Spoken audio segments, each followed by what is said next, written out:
लोबिन हेम्ब्रम और सीता सोरेन जेएमएम के दोनों कद्दावर नेता थे, दोनों विधायक थे और दोनों की पार्टी में रसूख थी, क्षेत्र में रसूख थी बतौर विधायक, बतौर नेता। लेकिन आज वो रसूख न वो सुर्खियाँ कहीं से भी नहीं है और इन सब के पीछे वजह है शायद न शायद जेएमएम को छोड़कर बीजेपी में शामिल होना। अब वो ना तो जेएमएम में दोनों रह गए सही से और ना ही बीजेपी ने इन दोनों को स्वीकार किया। अब पिछले कई महीनों के आप रिजल्ट्स को देखें तो ना तो लोबिन हेम्ब्रम और ना ही सीता सोरेन बीजेपी में कहीं से भी ना तो सक्रिय हैं, ना ही बीजेपी संगठन झारखंड में इन दोनों को तवज्जो दे रहा है किसी भी तरह से। लोबिन हेम्ब्रम से मिलने के लिए अचानक से सीता सोरेन जो है वो पहुंच गई उनके आवास और उनके आवास पर जाकर कई मुद्दों पर बातचीत की। लोबिन हेम्ब्रम ने अपने परिवार के साथ कई मुद्दों पर बातचीत की और इस मुलाकात को उन्होंने सीता सोरेन ने बताया कि लोबिन दा से मिलने के बाद एक लगता रहता है कि उनके अनुयायी हैं और कई मुद्दों पर उनसे बातचीत करके लगता है कि नहीं एक अच्छा मार्गदर्शन उनसे हो सकता है।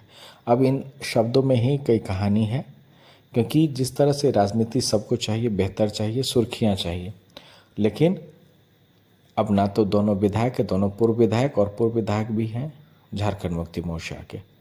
जेएमएम की तरफ से आप तमाम चीज़ों को तलाश लीजिए तो दोनों की सुर्खियाँ कहीं से नहीं है, कहीं से भी नहीं। हाँ, इस बीच में सूर्या हंसदा वाला जो मामला आया उसमें दोनों एक्टिव हुए हैं, लेकिन उससे पहले कई ऐसे मुद्दे आए थे जहां दोनों की सक्रियता नज़र ना के बराबर आई थी। तो अब इन मुलाकात को शायद इस नज़रिए से भी देखा जा रहा है कि क्या लोबिन हेम्ब्रम और सीता सोरेन फिर से झारखंड मुक्ति मोर्चा में वापस हो सकते हैं या नहीं। कमेंट करके आप मुझे ज़रूर बताइएगा, लेकिन इस मुलाकात में जो चर्चा हुई ये भी ज़रूर बताइएगा।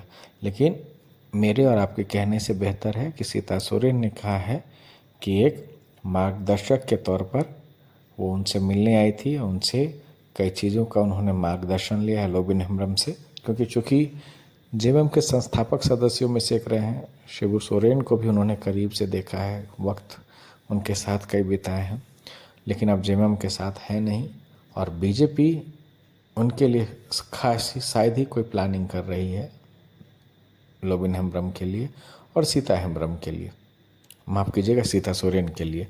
तो यही पॉलिटिकल आइडिया है दोनों के बीच में कि आने वाला स्टैंड क्या हो सकता है दोनों का, ये मैटर करता है। तो आने वाले वक्त में देखिए ये दोनों क्या स्टैंड ले सकते हैं अपने पॉलिटिकल माइलेज को लेकर, लेकिन ये मुलाकात वाकई बेहद महत्वपूर्ण है।